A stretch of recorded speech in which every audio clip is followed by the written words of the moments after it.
In a chilling and horrific turn of events, a family of three, including a pregnant 35-year-old mother, fell victim to a gruesome act of violence, sending shockwaves through the quiet neighborhood of Waterloo district in St. Catherine. Local law enforcement is currently investigating the brutal murders, which have left the community in a state of shock and mourning.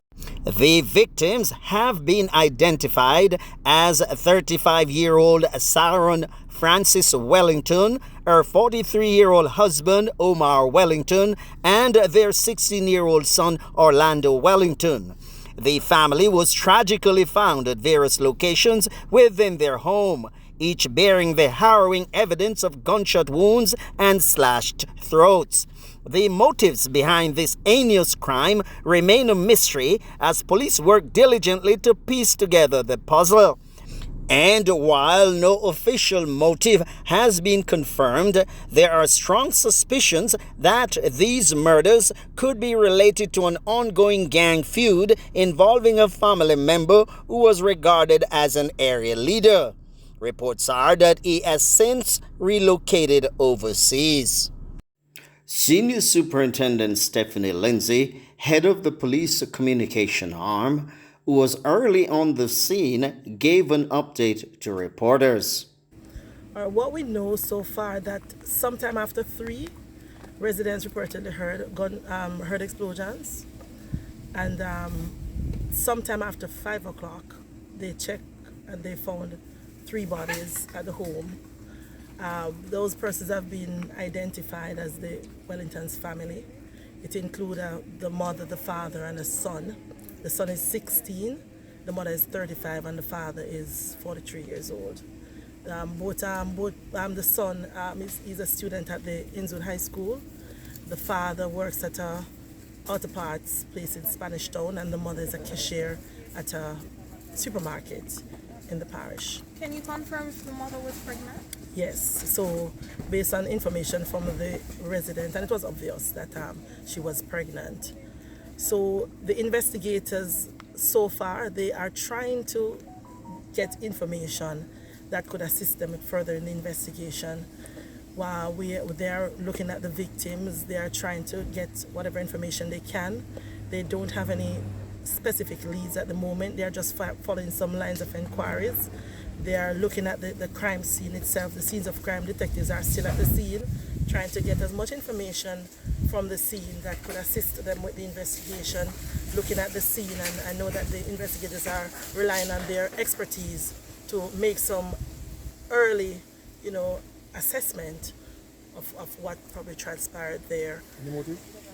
So they don't know the motive just yet. It's very early. One of the things that they pointed out at the scene was that the victims, their hands were bound, and at least 2 of them, they saw evidence of gunshot as well as their throats slashed. So they are looking at those things to see if it can lead to any pattern or any additional information. But I think what's critical at the moment is that they pretty much believe that somebody in the community or somebody probably connected to the victims or so may have some information that they could share. So whatever information they have that they can share with the investigators very early, and when I said very early, I mean whatever you know.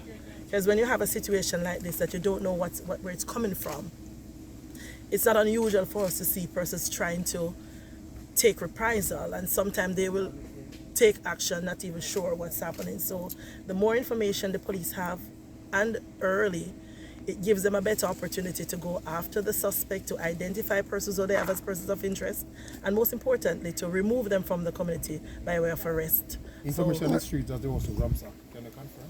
Yes, we can confirm that the house was ransacked. The police later put out a list of 7 names whom they considered to be persons of interest in the gruesome murders. Among them was a family member of the slain woman who goes by the alias Blacks. He is said to be overseas. Meanwhile, members of the community were visibly shaken by the tragedy. Quite bad, man. Bad. Yeah, man. You know the people? Yeah, man. Yeah. What kind of relationship you had with them? And I'm quite friendly. Yeah, man. Quite good. They're good people? Yeah, man. As far as we know, So what you suspect could have happened? no, we could have a clue. Couldn't have a clue. So take care. Yes. All right.